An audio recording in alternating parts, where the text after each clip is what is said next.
Chicken thighs and slow cookers are a great combination. And I would speak strongly in favor of using chicken thighs in a recipe in a slow cooker rather than chicken breasts.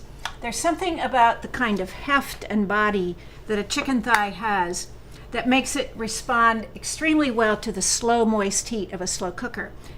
Today I'm making chicken and dumplings. It is a very reassuring dish, very comforting, and it's simple to make, which you will soon see.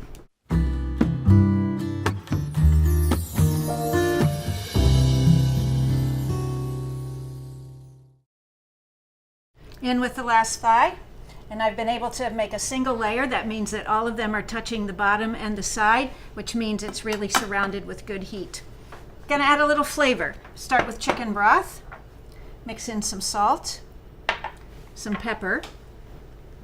We're gonna boost the chicken flavor by adding some crushed bouillon, chicken bouillon, and then poultry seasoning. Stir that together well.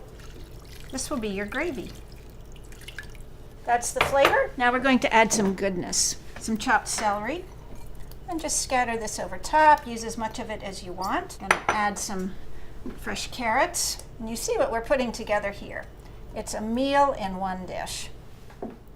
And then you get to choose. Depending on the length of the errands you have to run, or maybe the movie you want to see, you may choose to cook it on high for 3 hours. Or if you'd like to be gone for a longer period of time, cook it on low for 6 or 7 hours. It'll be fine by itself. We'll come back to check on this in 3 hours, and then we'll mix up a few dumplings to put in on top just before you serve it. See you soon. So I'm back after running my errands. I'm going to see what's been happening while I've been away. Ooh, the chicken is gorgeous. It's brown, it's tender. The carrots and the celery clearly also tender. Close it up one more time just to keep that heat inside while I mix the dumplings. Take buttermilk baking mix into a bowl. This is very simple, folks. Into it, just a bit of milk. I'm going to stir that up. I'm mixing this into a fairly stiff batter that will turn into dumplings that will sit right on top of the chicken and the vegetables and the broth. Giving it a little bit of flavor, cutting some fresh parsley, which will just enhance it slightly. Stir that in.